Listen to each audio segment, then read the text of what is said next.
Christmas dinner, my grandfather looked confused and said, "Where's the new car I bought you with my inheritance money?" "What car, Grandpa?" The entire table went silent except for the soft clinking of Cousin Beth's wine glass against her teeth. My mother's face drained of all color while my stepfather suddenly became very interested in his green beans, refusing to make eye contact with anyone. Grandpa's weathered hands reached into his jacket pocket, pulling out a worn leather checkbook and reading glasses. $18,000 I transferred to your mother last spring, sweetheart, for your graduation gift. The red Honda you picked out at the dealership. His voice carried that gentle confusion that came with his advancing dementia, but his financial records had always remained sharp. My stomach dropped as I processed each devastating word. Grandpa, I never got a car. I'm still taking the bus to work every day. The silence stretched unbearably until my Aunt Margaret excused herself to check the turkey, though it had been perfectly carved for 20 minutes. My stepfather finally looked up from his plate, jaw clenched tight, while my mother dabbed at her suddenly sweating forehead with her holiday napkin. Grandpa fumbled through his checkbook with determined precision, finding the carbon copy he was searching for. $18,000. April 15th, 2023. Memo says Sarah's graduation car fund. He held the yellow slip up to the candlelight, squinting at his own handwriting. Called your mother that morning to make sure it went through. She said you cried happy tears and couldn't wait to show me pictures. The betrayal hit like ice water in my veins as I stared at my mother's guilty expression and my stepfather's defensive posture. Every bus ride in the freezing rain, every missed job interview because the route didn't reach that part of town. Every night I'd work double shifts at the diner just to afford basic necessities, while $18,000 of my grandfather's love sat in their account. My mother finally spoke in a whisper that barely carried across the table. "Can explain this, Sarah. It's not what it looks like." "Explain what exactly?" My voice came out sharper than intended. "Explain how you told your own father that I got a car when you know I've been begging you for rides to job interviews for 8 months." My stepfather's fork clattered against his plate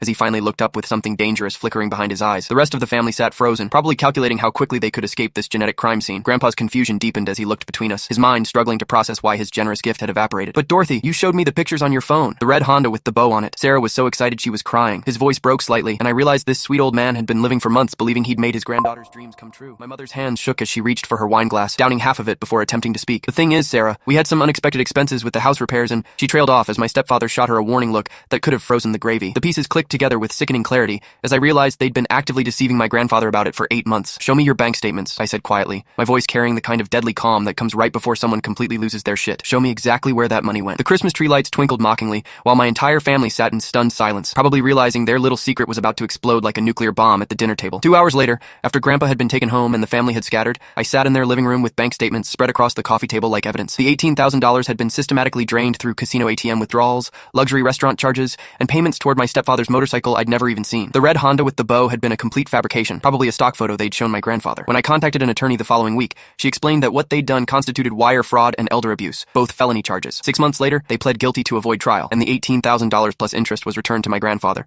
who finally bought me that red Honda along with a tearful apology for doubting my struggles. But how do I tell him that I want a beat-up Honda instead of a red one?